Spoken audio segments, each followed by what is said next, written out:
Hi, welcome back. My name is Stella from Branding 360.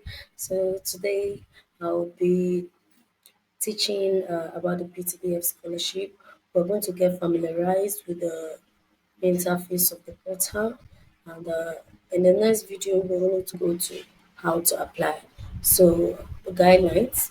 The first is 2023 overseas postgraduate scholarship scheme for universities in the United Kingdom, Germany, France, and Malaysia. So those parts is just talking about the PTDS scholarship and all that. So let's just go down. For interested applicants should please note the following. For the 2023-2024 award applications will be limited to PTDF partners universities in the United Kingdom, Germany, France, and then Malaysia. So a full list of sponsored courses and application portals will be available on this link. You check it, that's the scholarship portal. That's the link. Now for selection process criteria and requirements, which is actually one of the most important parts of the application. So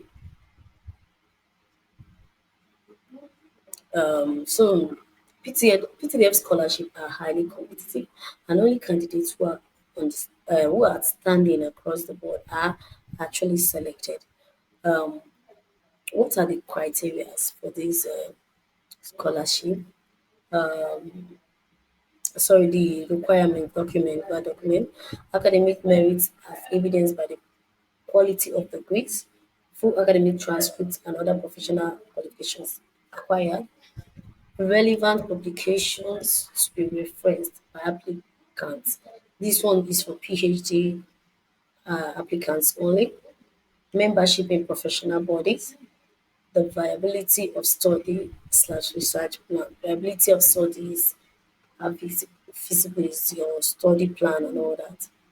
So for MSc specifically, PTDF scholarship is for MSc and PhD candidates. So for MSc candidates, first, you need a minimum of second class upper, 2-1 qualification in their first degree, a minimum of second class upper, that's 2-1 in their first degree, or a second class lower, 2-2, with relevant industry experience. You need to have relevant industry experience. Let's say you studied biochemistry and you graduated with 2-2, you need relevant industry experience if you're applying for biochemistry courses. So you need a relevant biochemistry experience. Now, here I would like to state that in the PTDF scholarship, it is best for you to apply to a course that is related to the course you studied in your previous education. Look, that's probably if you're going for MSc for your undergraduate, the course you studied during your undergraduate. If you're going for PhD, the course you studied during your postgraduate or undergraduate, apply for something related. Number two, must have completed mandatory NYC, must be computer literate, possession of O level, 5 O level credits, including English and mathematics, statement of purpose, maximum 500 words. This statement will be stating reasons for the proposed study, its relevance to the industry, and its expected impact on the national development. I always tell people to try to put SDG goals and all that to it. Applicants must have national identity card, NIN, because when you're about to apply, they will ask you to verify your national identity number. Okay, so before you even apply, that's for MSc. For PhD, you must have completed your NYC, you must be computer literate, have a minimum of second class lower in your first degree, and a good second degree certificate. You should have a research proposal that is relevant to the oil and gas industry of no more than 5 pages to include the following. What should be included in your research proposal? Not more than 5 pages. So you should just write something either less than 5 pages or 5 pages. And this should included the title of the research, introduction to the research problems, aim of the research questions and objectives, scope of the summarized literature, the methodology, then expected outcomes only where necessary. Okay, for some outcomes you don't really know what to expect. I don't know, but should I think you should also write an expected outcome if it is there. Now, all lecturers must produce a letter from the vice chancellor confirming that they are not in receipt of any other scholarship if shortlisted. So, if you're a lecturer, you must produce this letter from your vice chancellor. Applicants must have national identity number and verification will be required. Otherwise, NIMC verification charges apply before applying for the scholarship. Now, this is what you need. Required documents. Applicants are advised to scan the copies of all these documents during the application process. After filling out the forms, you will see places to attach some of these documents. Your first degree or your statement of results, your NYSC discharge certificates, your senior secondary school certificates, that's WAEC, GC, NECO, and all that. You should also have the pins, okay, so that the PTDF would be able to view it.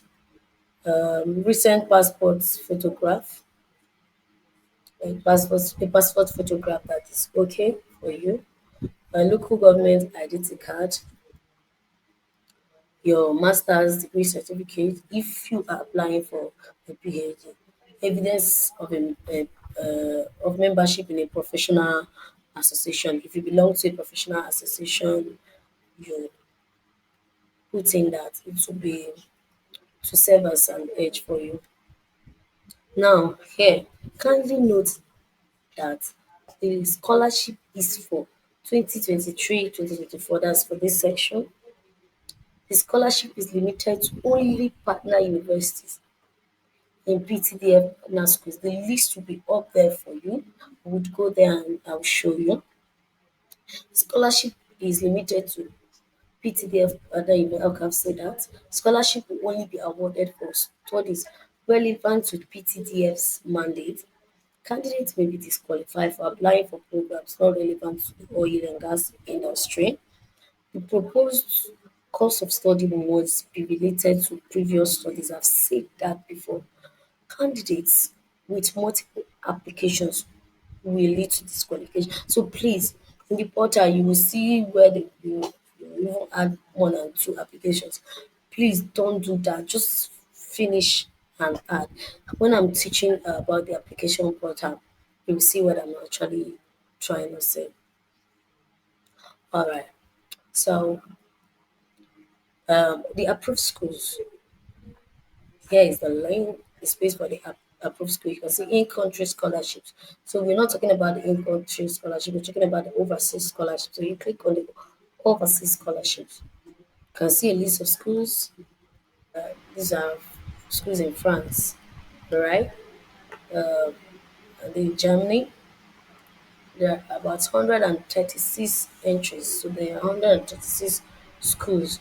You keep clicking on this, you can see University of Strathclyde, uh, United Kingdom, University of Stuttgart, Germany, University of Southampton, United Kingdom, University of Schengen, Germany, University of Salford, United Kingdom, University of Sao Paulo, Brazil, and so on and so on. So once you keep clicking, you keep seeing the schools available. However, the courses for these schools, I think you would find it on the application proper. Then how to apply. I would also show you a practical example of how to apply, but this is just a rough example. You visit the URL, that's the link, you put in the link, then click on create application. Once you click there, create new application. But if you already have a portal with PTDF, you log in to that portal, and then so you click on create new application and set and input your informations, and then click create application. The next um, after that, they would email you and all that. You now have to log in. After logging in, an interface like this will come up. This kind of interface will come up. This is the stage where you verify your NIN. This stage is very, very important. So you click on this verify NIN to bring out a verification, sorry, to bring out the verification portal, and then you fill in the forms for, for the verification. You fill in the forms for the verification, and then you pay money. The last time I checked, it's 500 naira. You put your debit credit card, and then pay and verify. Then once you've done that, the next thing is okay. This is the place where you put in your verification details for your NIN. Then these terms and conditions will pop up. Please click agree. If you decline, you've ended the application. So click agree if you want to proceed with the application. Then this is the form for your personal details. You put in, you can see choose a file. That's where you choose a file to put in this passport that's showing here. And then sometimes if the file is actually very big, you have to compress it. I'm going to teach you how to compress a file. Then you fill in the application type. Please put overseas scholarship scheme, scholarship type. If you're going for MSc or BSc, you put in that. Are you a recipient of any scholarship?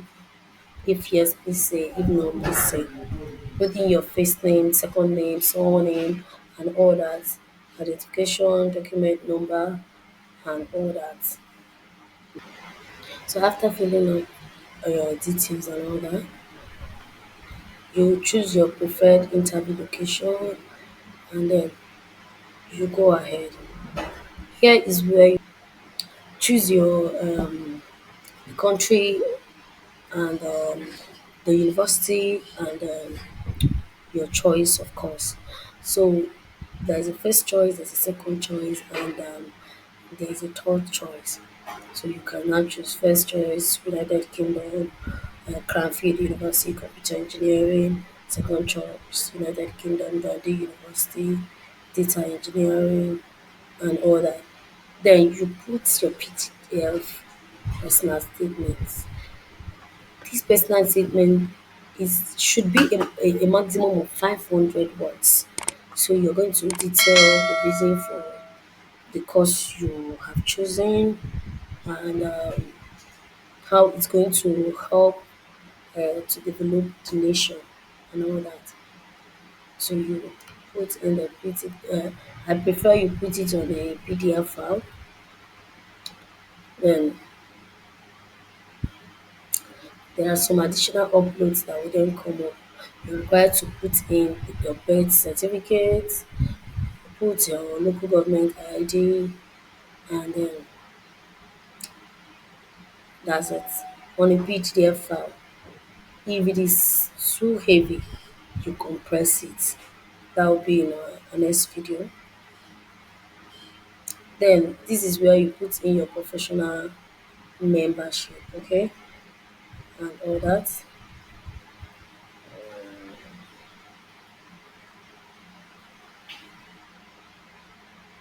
Hold on. Yeah. Review your applications. After previewing your applications, you click submit. Please be careful with this while you are doing it. So in the next video, I'm going to teach you the application process proper, and then another video I would show you a way to write a personal statement, an easy way to write a personal statement, and then how to compress your files.